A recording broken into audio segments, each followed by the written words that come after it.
प्रातः क्लास चल रहा था 25/8/1967 शुक्रवार को 11वें पेज के आदि में बात चल रही थी। बड़े बड़े राजाएं निकले हैं, सन्यासी निकले हैं, वो अभी टाइम नहीं है, देरी से निकलेंगे, क्योंकि उनके निकलने से तो बहुत रेवोल्यूशन हो जाएगा, आवाज मच जाएगी।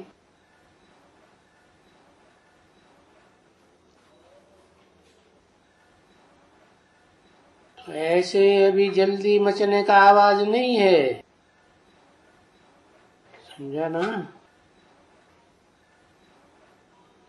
अभी देरी है।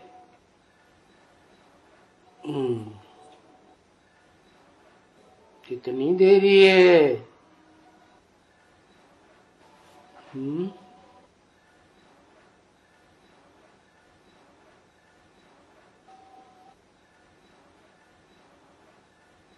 अभी तो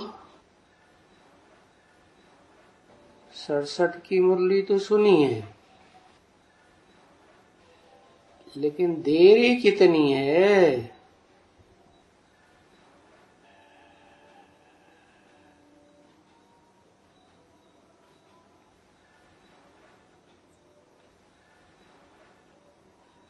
मुरली में बोला है कोई के 50 वर्ष भी कम हो जाएंगे।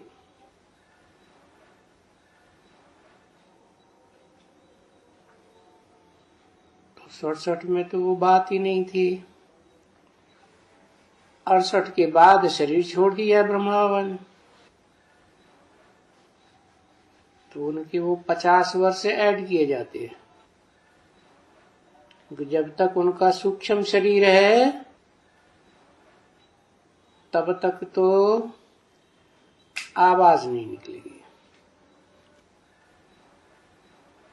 और वो सूक्ष्म शरीर खलास हो, ज्ञान की अज्ञान की गलत फहमियां दूर हों, तो सूक्ष्म शरीर का सारा हिसाब किताब पूरा।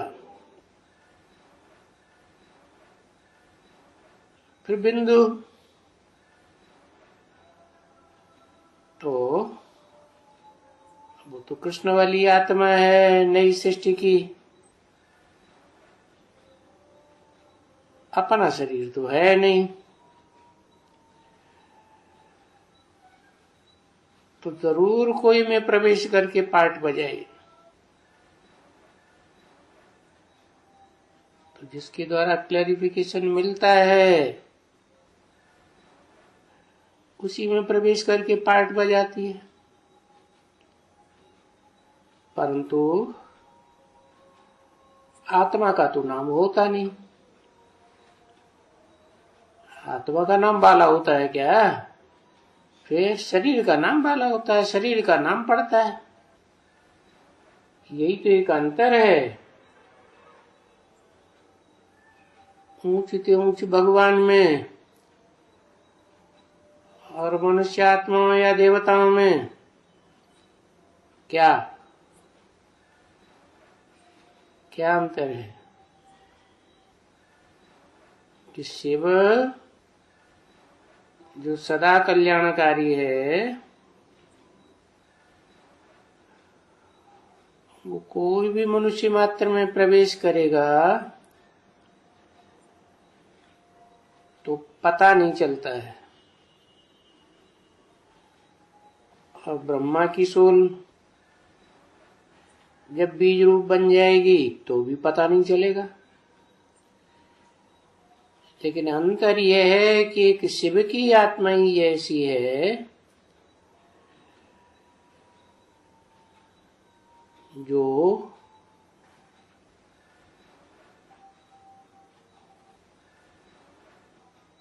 बल प्रवेश करती है, मुकर्रर रूप से भी प्रवेश करती है, लेकिन उसका नाम जो है वो संसार में आत्मा का बाला होता है, निराकार का। और कोई आत्मा ऐसी नहीं है संसार में जिसकी आत्मा का नाम, निराकार का नाम बाला हो। औरों को तो शरीर लेना पड़ता है, शरीर का ही नाम बाला होता है।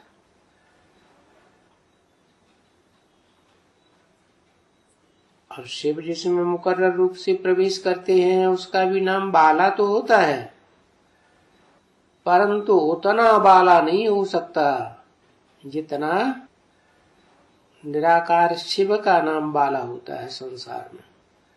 सभी धर्म पिताएं किसको मानते हैं? निराकार को मानते हैं।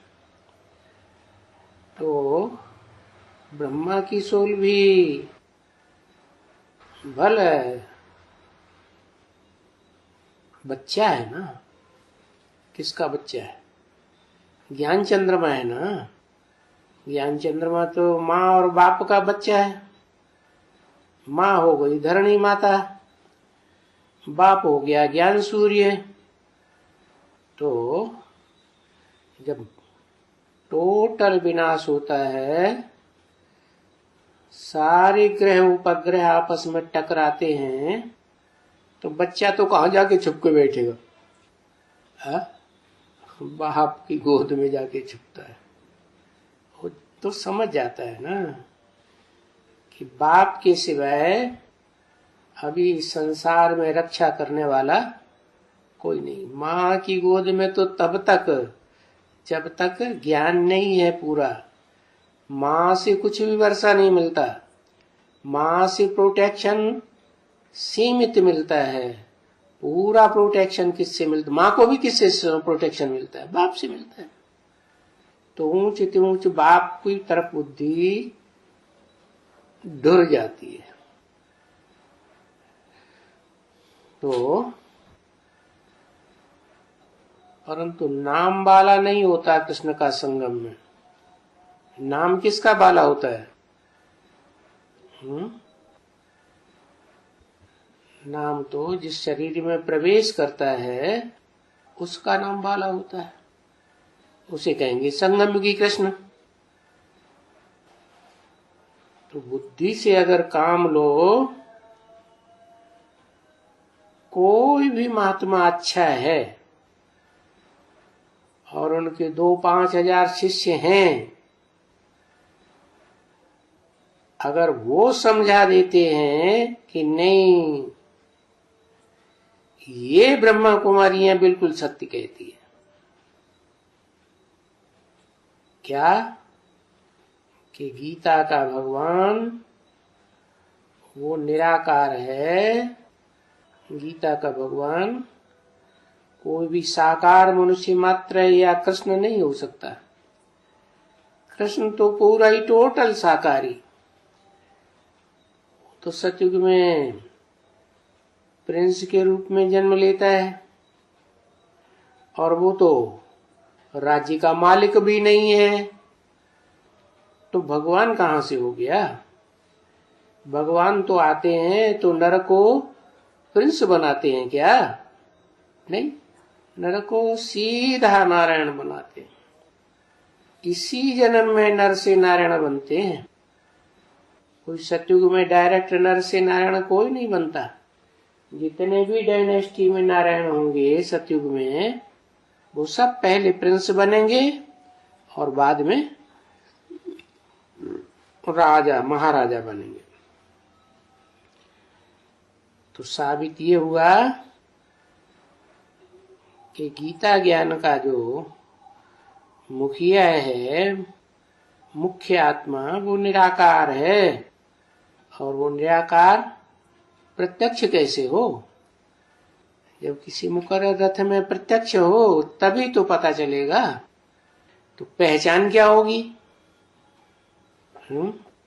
कि निराकार शिव इसमें काम कर रहा है परमानेंटली। क्या पहचान होगी? ज्ञान से पहचान होगी। अरे ज्ञान तो दुनिया में बहुत कुछ सुनाते हैं लोग, है?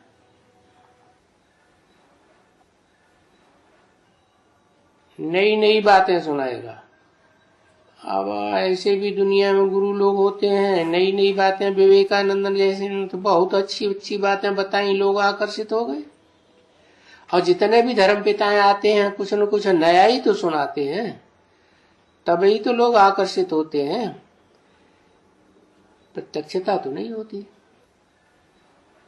प्रत्यक्षता तो तब होती है जब निराकारी स्टेज उनकी प्रत्यक्ष होती है। जिस स्थान निराकारी स्टेज थोड़ी थी, जब सोल ने प्रवेश किया, क्राइस्ट ने, तो निराकार ने प्रवेश किया तो निराकारी स्टेज होगी।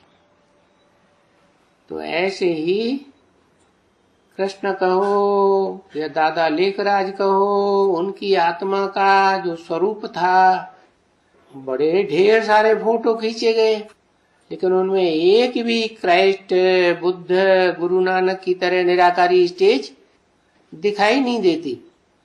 और वो निराकारी स्टेज जब शिव बाप प्रवेश करते हैं तो ऐसी निराकारी स्टेज किसी भी धर्म पिता की प्रत्यक्ष नहीं हुई। इसलिए बोला कि गोरे ते गोरा देखना हो तो इस पुरुषोत्तम संगम युग में प्रत्यक्ष होता है, और काले से काला देखना हो तो इस संगम युग में प्रत्यक्ष होता है। तो वो है वो निराकारी स्टेज वाला ऊंची ते ऊंचा भगवंत, जो गीता का भगवान गाया हुआ है, और उनके द्वारा ही सर्व की सदगति होगी। तो ऐसे ऐसे गुरु लोग कहेंगे तो सबसे बड़ा गुरु कौन हुआ फिर, कि उन गुरुओं के द्वारा ही प्रत्यक्षता होगी।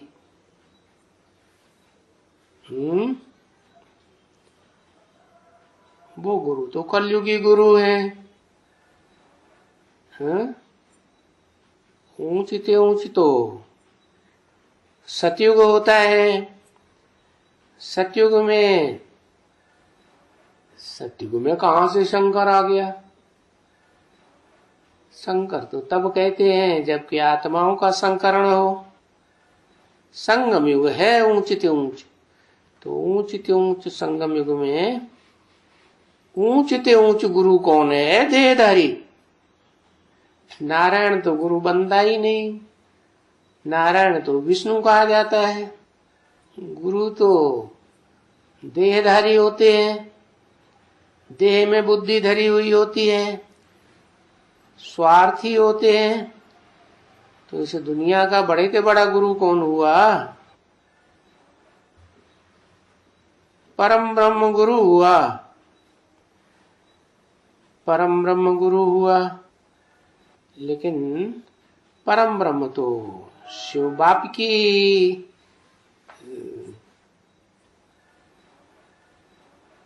शिव बाप का रथ है।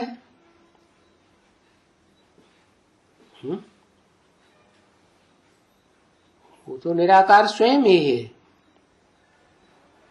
वो तो परम ब्रह्म भी है तो बाप भी है।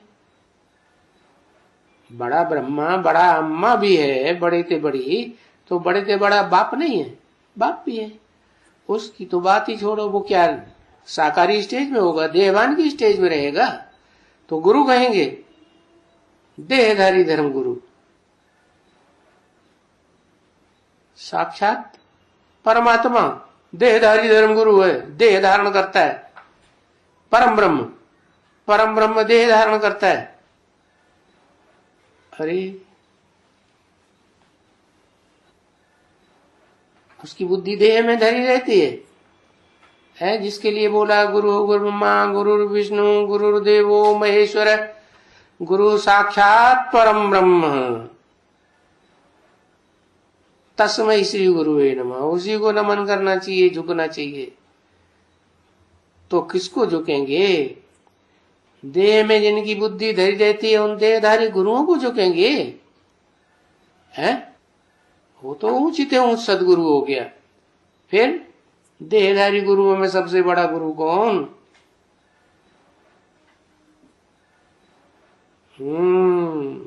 ब्रह्मा बाबा सबसे पावरफुल।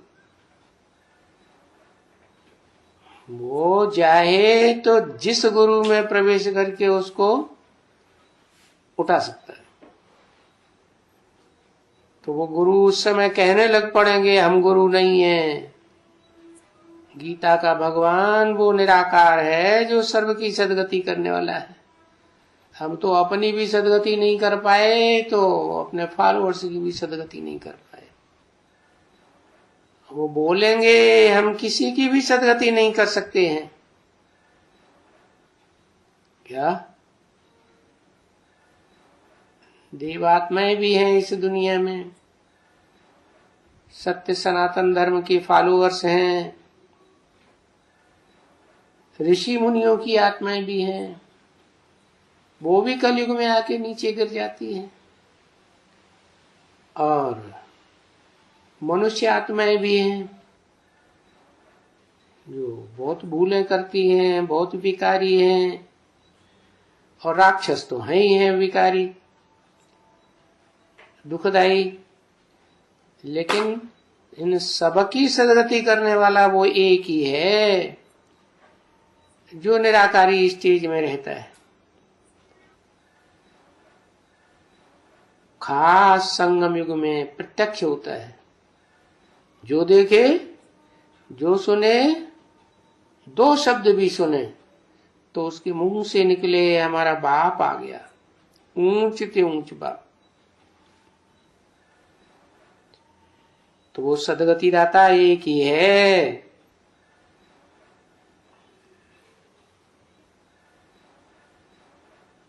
वो ही सदगुरु है। इसलिए तो सिखों में गाते हैं सबका सदगुरु एक भगवान। एक सदगुरु को मानते हैं, बाकी गुरु हो गए झूठे। जब है ही एक सदगुरु तो बाकी तो कोई को गुरु कह ही नहीं सकते। गुरु उसी कहा जाता है जो मुक्ति, जीवन मुक्ति का रास्ता दिखाए। समझा ना? अगर ऐसे कह देवे कोई भी बड़े महात्मा सन्यासी जिनके 2-5 हजार शिष्य हों तो अखबार में पड़ जाएगा बड़े आदमियों का, थरथल्ला मच जाएगा, हो हल्ला मच जाएगा।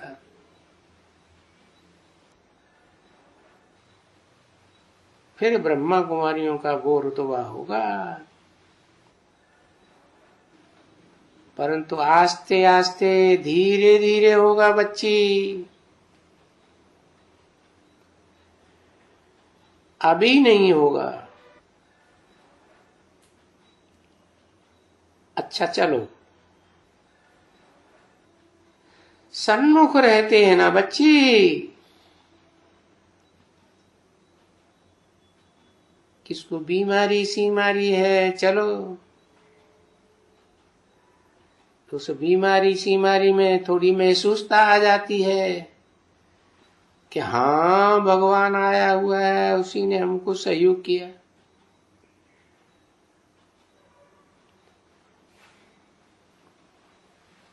बाकी जब बैठे हैं, ज्ञान में चलते हैं, तो ज्ञान में चलने वालों को तो अंदर में बहुत खुशी होनी चाहिए ना।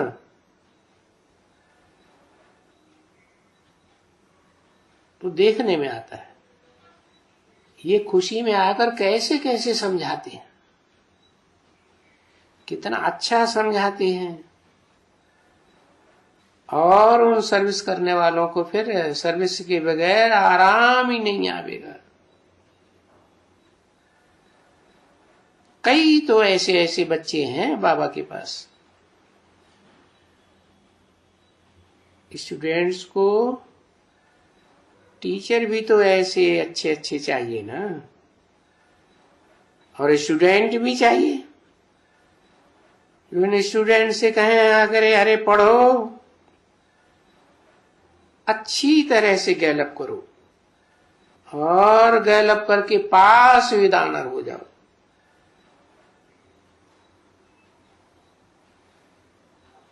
वहां तो उस दुनिया में पास विद ऑनर की सर्टिफिकेट मिलती है ना। और वो क्या बोलती हो?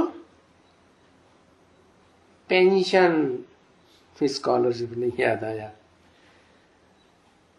क्या बोलती है? स्कॉलरशिप। हाँ, पास विद ऑनर्स को बड़ी अच्छी स्कॉलरशिप मिलती है। अब ये तो पता नहीं है कितने समय के लिए मिलती है,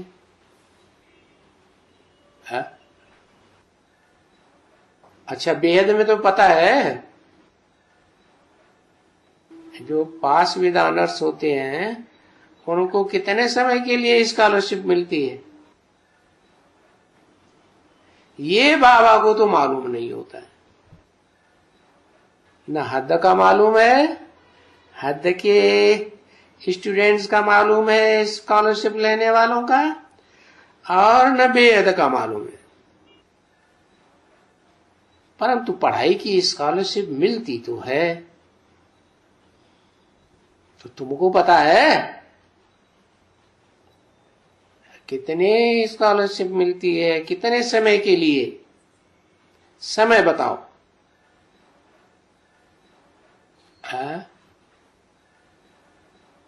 बताओ।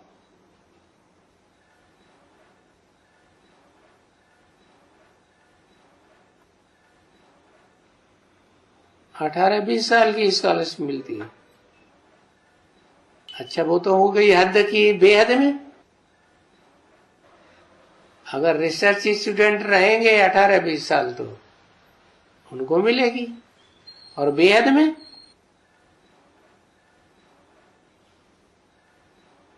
10 से 50 साल स्कॉलरशिप मिलती है, 40 साल मिलती है।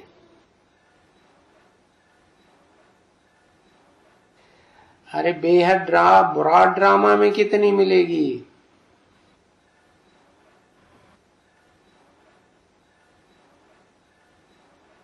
जब से 8 प्रत्यक्ष होते हैं, वो 8 को इकट्ठे थोड़े ही प्रत्यक्ष होते हैं। 21 जन्म की स्कॉलरशिप तो सारे ही 8-10 करोड़ को मिलेगी। वो क्या नाम, 9 लाख को मिलेगी। वो क्या बड़ी बात, वो कोई स्कॉलरशिप लेने वाले होंगे? वो 9 लाख तो सारे ही प्रजा हो गए। उसमें थोड़े से अधिकारी हैं जिनमें स्कॉलरशिप लेने वाले भी हैं।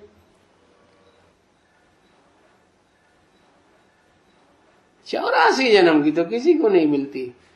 84 जन्म की मिलेगी तो फिर जब पतित ही नहीं बनेंगे तो पावन कैसे बनेंगे?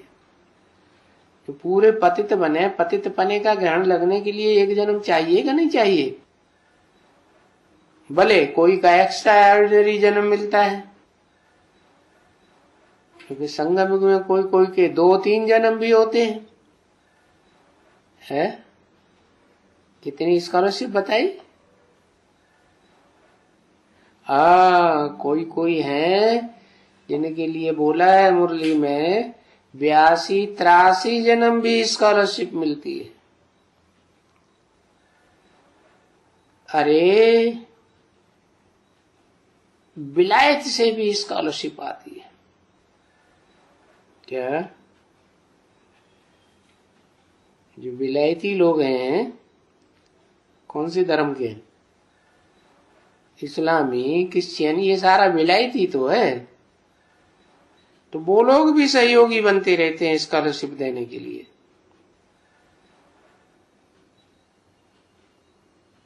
परंतु तुम लोगों को तो इन विलायती वालों की, मनुष्यों की स्कॉलरशिप लेने की दरकार ही नहीं है। तुम तो ब्राह्मण हो, ब्रह्मा की औलाद हो। ब्रह्मा की तन में तो बाप आते हैं। बाप से ऊंची स्कॉलरशिप और कौन देगा?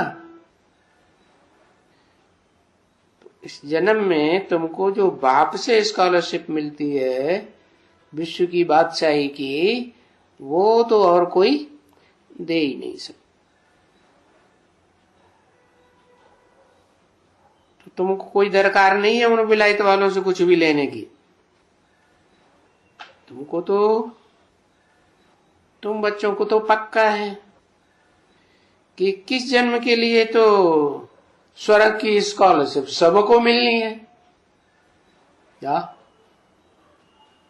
जो भी ज्ञान में चलते हैं, विलायत माने दूसरे धर्म के लोग, धर्मखंड, वो सब विलायती तो हो गए।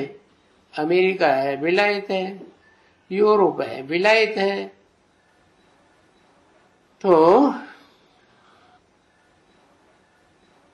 कोई तो एक स्कॉलरशिप नहीं है। स्कॉलरशिप तो बहुत प्रकार की हैं, बहुत ही स्कॉलरशिप्स हैं, है ना। डायनेस्टी में जाना ये बड़ी स्कॉलरशिप है। अव्वल नंबर डायनेस्टी, दोयम number king Edward the first, second, third, ये सब स्कॉलरशिप है ना लेने वाले नंबरवार। वो हद की दुनिया में भी और यहाँ ब्राह्मणों की दुनिया में भी। सो भी जल्दी ऐसे नहीं समझना कि अच्छा हम पिछाड़ी में जाकर के त्रेता के अंत में ताज तख्त ले लेंगे, कोट पतलून ले लेंगे। नहीं, पिछाड़ी में ताज मत्थे पे उतारे और फिर खुद भी उतर जाते और सबको नीचे उतार देते। उससे क्या फायदा है? तो पिछाड़ी की स्कॉलरशिप नहीं लेना। क्या सतयुग में कौन से धर्म वाले लेते हैं पिछाड़ी की स्कॉलरशिप? खुद भी उतर जाते हैं और सारी दुनिया में किसी को भी राज्य करने ही नहीं देते। टोटल खेल खलास। तो उससे कोई फायदा नहीं। कौन है पता है आर्य समाजी। हाँ, अच्छा, मीठी मीठी सिकील दे बच्चों प्रति, रूहानी बाप व दादा का याद प्यार और गुड मॉर्निंग। ओम शांति। आज तो 15 अगस्त है। सर्वोपरि सिर्फ एक शिव बाबा। क्या आप इस बात का ध्यान देते हैं? एक मुरली वही हमारी लाठी बन करके रहे। उस लाठी से ही हम पार जाएंगे। बाकी किसी के वाइब्रेशन में बंधना नहीं है, किसी से प्रभावित नहीं होना है, किसी की वाचा में भी नहीं बंधना, किसी के वाइब्रेशन में भी नहीं बनना, किसी के कर्मों से प्रभावित भी नहीं होना। ये बहुत अच्छा काम कर रहा है। वो नहीं कर रहा है, ये बहुत अच्छी सेवा नहीं कर रहा है। कौन करा रहा है? बाप करा रहा है। इस समय बच्चे तो सारे ही तमो प्रधान बने पड़े हैं, चाहे एडवांस पार्टी के बच्चे हों, चाहे बेसिक नॉलेज आधारभूत पार्टी के बच्चे हों, सारे ही तामसी बने पड़े। तमो प्रधान आत्मा कोई सेवा का कार्य नहीं करती। तो कौन करता है? कराता है। इस समय बाप दादा बच्चों में प्रवेश करके बच्चों से कार्य कराए रहे हैं, दृष्टि की पावर दे रहे हैं, वाचा की पावर दे रहे हैं, अच्छी सेवा कराए रहे हैं। हम बच्चों को अहंकार आ जाता है कि हम बहुत अच्छी सर्विस कर रहे हैं, या हम दूसरों से प्रभावित हो जाते हैं कि ये बहन बहुत अच्छी सर्विस कर रही है, ये भाई बहुत अच्छी सेवा कर रहा है, और बस उसी में लटक पड़े। आपस में ही एक दूसरे में लटक जाते हैं, देहधारियों में लटक जाते हैं, और शिव बाबा को, बाप दादा को भूल जाते हैं। ये बाहर की दुनिया की बात सन्यासियों की बताई मिसाल दे करके, लेकिन आधारमूर्त दुनिया में भी लागू होती है, वो तो समझ में आ रही है। लेकिन एडवांस पार्टी में भी यही धंधे चल रहे हैं। यह तो नहीं कहते फलानी बहुत अच्छी है, नहीं, बाप ने इन्हें अच्छा बनाया है। बाप की दृष्टि बाप की पालना इन्हों से मिलती है। बाप के महावाक्य इन्हों से सुनते हैं। यह विशेषता है। इसको कहा जाता है प्यारा भी लेकिन न्यारा भी। प्यारा भले सबका हो लेकिन फंसाने वाला नहीं हो। बाप के बदले आपको याद न करें। बाप की शक्ति लेने के लिए, बाप के महावाक्य सुनने के लिए आपको याद करें। इसको कहते हैं प्यारा भी और न्यारा भी। अव्यक्त वाणी, तारीख 30 मार्च 1985, पृष्ठ 6 मध्यादि। तुम सिवाय एक बाप के और किसको भी मान दे नहीं सकते। क्या क्या कहा? तुम सिवाय एक बाप के और किसी को भी मान मर्तबा दे नहीं सकते। ये क्या बात हुई? अव्यक्त वाणी में तो बोला है किसी का अपमान नहीं करना चाहिए। चलो ठीक है, अपमान नहीं करना चाहिए, लेकिन सभी को मान देना चाहिए, है? और सभी को मान दे, एक को दे मान नहीं देना तो सबको है, लेकिन जितना एक को देना है उतना और किसी को नहीं देना है। अभी स्टेटस की बात बताई ना, तो बोला और किसी को तुम इतना मान नहीं दे सकते। सब आर्टिफिशियल हैं।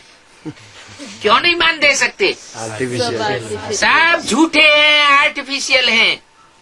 इसलिए भारत में सिर्फ एक की ही कथा गाई जाती है। कौन सी कथा? सत्यनारायण की कथा गाई जाती है। सत्य लक्ष्मी की भी कथा नहीं गाई जाती है। सत्य जगदम्बा की भी कथा नहीं गाई जाती है। माना सब आर्टिफिशियल झूठे हैं। बाप ने आप आत्माओं को योग्य समझ अपना बनाया है। स्वीकार किया तू मेरा मैं तेरा। जिस आत्मा के ऊपर बाप की नजर पड़ी वह प्रभु नजर के कारण अमूल्य बन ही जाते हैं। परमात्म दृष्टि के कारण ईश्वरीय सृष्टि के, ईश्वरीय संसार के श्रेष्ठ आत्मा बन ही जाते हैं। पारसनाथ से संबंध में आए तो पारस का रंग लग ही जाता है। सारे दुनिया की अक्षौहिणी आत्माएं एक तरफ हैं, लेकिन आप 5 पांडव अक्षौहिणी से शक्तिशाली हो। अक्षौहिणी आपके आगे एक के बराबर भी नहीं है। इतने शक्तिशाली हो, अमूल्य हो, लेकिन बाप के साथ के कारण अमूल्य हो। अव्यक्त वाणी, तारीख 2 मार्च 1985, पृष्ठ 1 मध्यादि। 8 बच्चे वो ऐसे हैं जो हैं तो नंबर 1, लेकिन फिर भी है किसकी औलाद? सूर्य की औलाद है।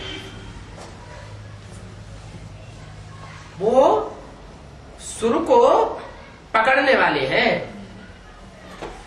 क्या? कान से धारण करने वाले हैं। उनकी दृष्टि में और कोई दुनिया में नहीं समाता।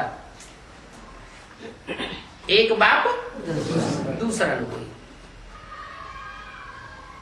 वाचा से महिमा करेंगे तो एक की करेंगे, एक के मुकाबले किसी और की महिमा उनके मुख से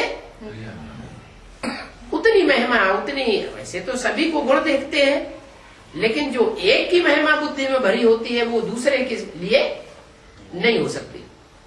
एक बल, एक भरोसा, अर्थात सदा निश्चय हो कि जो साकार की मुरली है वही मुरली है, जो मधुबन से श्रीमत मिलती है वही श्रीमत है। बाप सिवाय मधुबन के और कहीं मिल नहीं सकता। सदा एक बाप की पढ़ाई में निश्चय हो। मधुबन से जो पढ़ाई का पाठ जाता वही पढ़ाई है, दूसरी कोई पढ़ाई नहीं। मधुबन से जो मुरली आती है उस पर ध्यान दो, नहीं तो और रास्ते पर चले जाएंगे। मधुबन में ही बाबा की मुरली चलती है, मधुबन में ही बाबा आते हैं। इसलिए हर एक बच्चा यह सावधानी रखे, नहीं तो माया धोखा दे देगी। अव्यक्त वाणी, तारीख 11 अप्रैल 1982, पृष्ठ 365 मध्यादि। कोई ऐसे हैं जो बाप के विमुख नहीं होते हैं, परिवार के विमुख हो जाते हैं। अरे बाप, तो बाप के साथ परिवार भी है या नहीं है, हैं? कि बाप सन्यासी है, प्रवृत्ति मार्ग के धर्म की स्थापना करके जाता है या निवृत्ति मार्ग के धर्म की स्थापना करके जाता है? प्रवृत्ति मार्ग की स्थापना करके जाता है। तो बाप की महिमा नहीं कर पाएंगे मुख से, और बाप के परिवार की भी महिमा मुख से नहीं कर पाते। ऐसी आत्माएं फिर उनको सन्मुख नहीं कहा जा सकता। आज नहीं तो कल फिर क्या होता है, आज नहीं तो कल नीचे गिरते हैं। नीचे गिरते से उससे क्या होता है, दूसरे धर्म में खिसक जाएगी, आत्मा अधूरी रह जाएगी, पूरी पढ़ाई नहीं पढ़ पाते हैं, उस संग में आ जाते हैं। आत्माओं का अल्पकाल का प्रभाव कहाँ कहाँ पड़ जाता है, उनको नोट करते हो? यह कैसे करते हैं, यह कैसे बोलते हैं? इसी कारण अपनी अथॉरिटी का जो फोर्स होना चाहिए वह दूसरे तरफ दृष्टि जाने से कमजोर हो जाता है, क्योंकि यह भी बड़ा सूक्ष्म नियम है। जबकि वायदा है कि वृत्ति में, सुनने में, देखने में, सोचने में एक के सिवाय और कोई नहीं।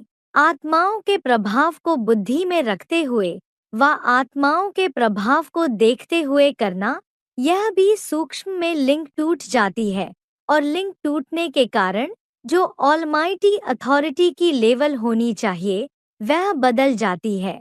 अव्यक्त वाणी तारीख 9 अक्टूबर 1971 पृष्ठ 190 मध्य।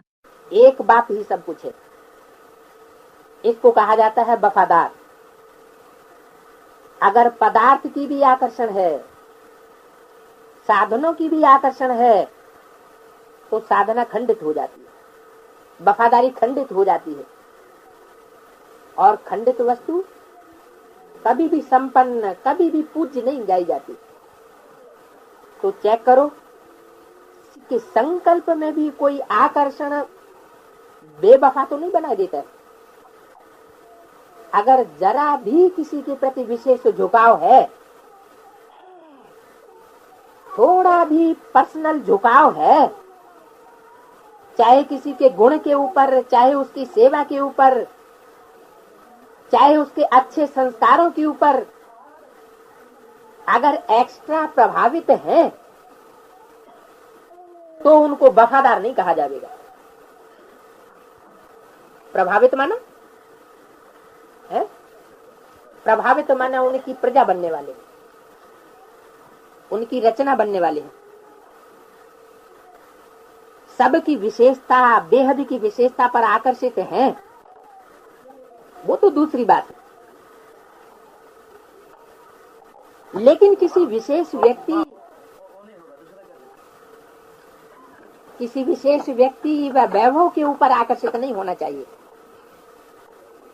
अगर ऐसा होता है तो वफादार की लिस्ट में खंडित गाया जाएगा। चेक करो कि खंडित मूर्ति तो नहीं है, पूज्य है। पूजा का आधार क्या होता है? प्योरिटी। तो मन से, वचन से, कर्म से कहीं भी अगर बेवफा बनते हैं, बाप के प्रति पूरे वफादार नहीं है, कोई और के प्रति वफादार बनने लग पड़ते,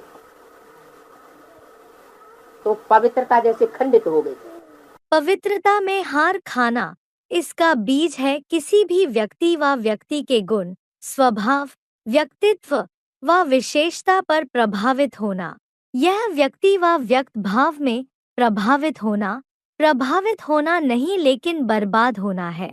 व्यक्ति की व्यक्तिगत विशेषता व गुण, स्वभाव बाप की दी हुई विशेषता है, अर्थात दाता की देन है। व्यक्ति पर प्रभावित होना यह धोखा खाना है।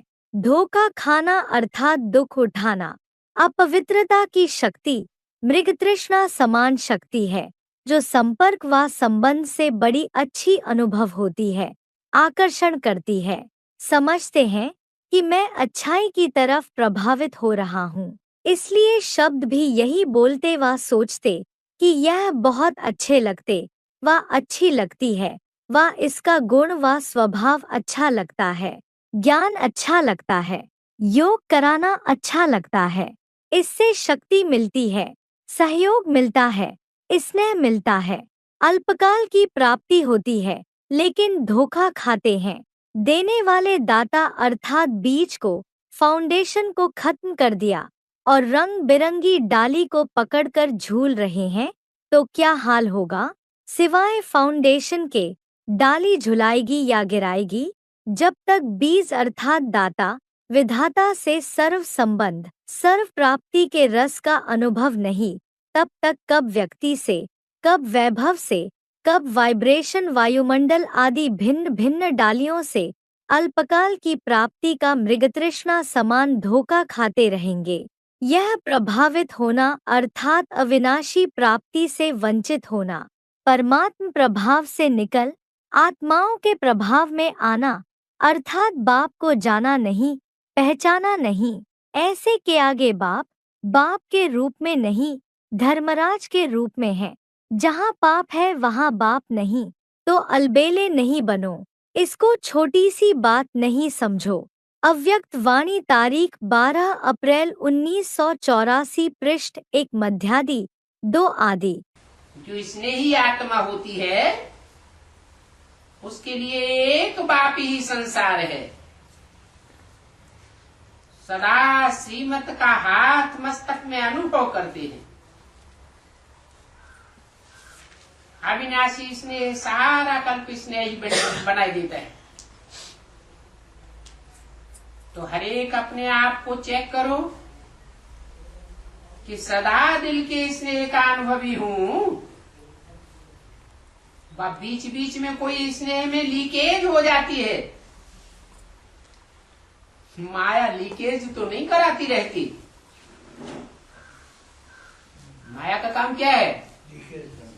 लीकेज कराना। और जब लीकेज होता है तो अनिश्चय आ जाता है। अनिश्चय आ जाता है तो बाप से दूर हो जाते हैं। अगर कोई भी आत्मा की तरफ प्रभावित होते हैं, कोई भी आत्मा, चाहे उसकी विशेषता पर प्रभावित होते हो, चाहे विशेष गुण पर प्रभावित होते हो, तो परमात्म प्यार के अंदर अविनाशी के बदले लीकेज हो जाता है।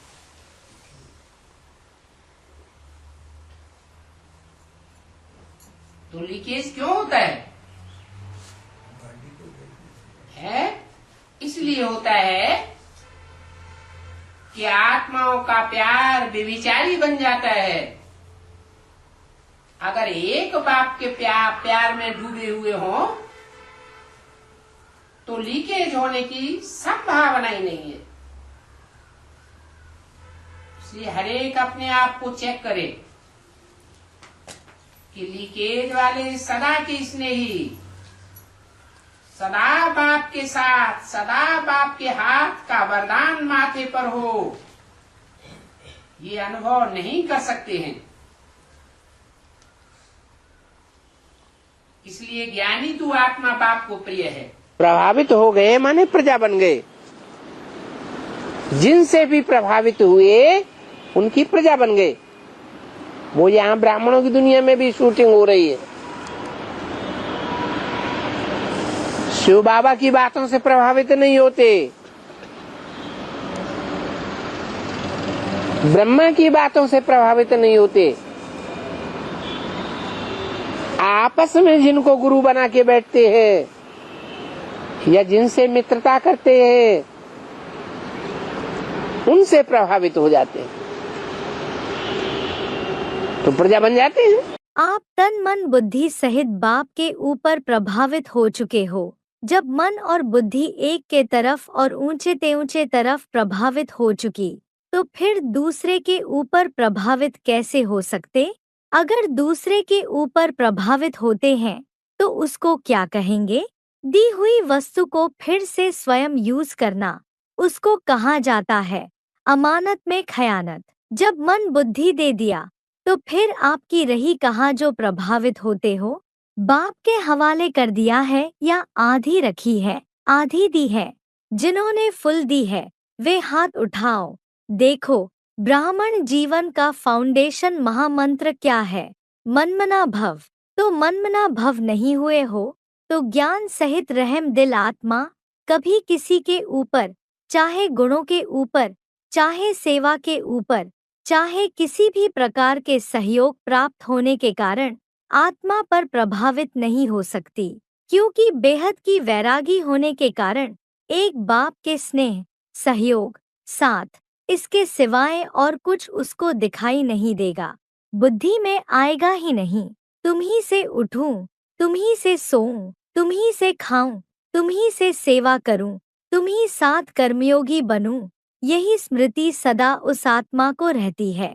भले कोई श्रेष्ठ आत्मा द्वारा सहयोग मिलता भी है, लेकिन उसका भी दाता कौन? तो एक बाप की तरफ ही बुद्धि जाएगी ना। सहयोग लो, लेकिन दाता कौन है यह भूलना नहीं चाहिए। श्रीमत एक बाप की है। कोई निमित्त आत्मा आपको बाप की श्रीमत की स्मृति दिलाती है तो उसकी श्रीमत नहीं कहेंगे, लेकिन बाप की श्रीमत को फॉलो कर औरों को भी फॉलो कराने के लिए स्मृति दिलाती है। निमित्त आत्माएं, श्रेष्ठ आत्माएं कभी यही नहीं कहेंगी कि मेरी मत पर चलो, मेरी मत ही श्रीमत है, यह नहीं कहेंगी। श्रीमत की फिर से स्मृति दिलाते इसको कहते हैं यथार्थ सहयोग लेना और सहयोग देना।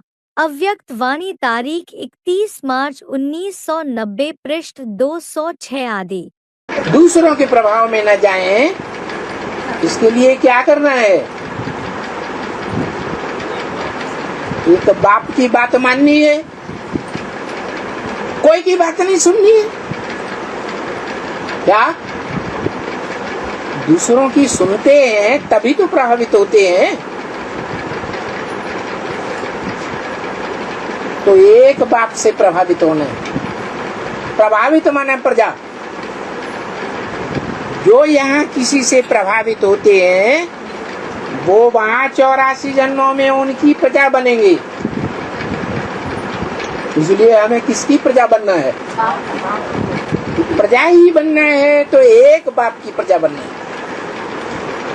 भले फर्स्ट क्लास प्रजा बने, सेकंड क्लास प्रजा बने, थर्ड क्लास या फोर्थ क्लास भी प्रजा बने, लेकिन किसकी बनना है? एक बाप की प्रजा बनना। और बाप तो हमें प्रजापद देने नहीं आए हैं, बाप हमें क्या बनाने आए हैं? राजा बनाने आए हैं। तो राजा किसी से प्रभावित होता है क्या? अपनी प्रजा के अंदर नहीं। तो राजा बनने वालों की ये निशानी है क्या? राजा वो बनेंगे जो एक बाप की श्रीमत पर चलेंगे। कोई की मत पर नहीं चलना है। मुरली में तो यहाँ तक बोल दिया, लौकिक संबंधियों से न कुछ पूछना है और न उनकी मत पर चलना है। अगर उनसे पूछ पूछ के चलेंगे या उनकी मत पर चल पड़ेंगे तो 84 जन्मों में से कोई न कोई जन्म में उनकी प्रजा बनना पड़ेगा, क्योंकि प्रभावित हो गए।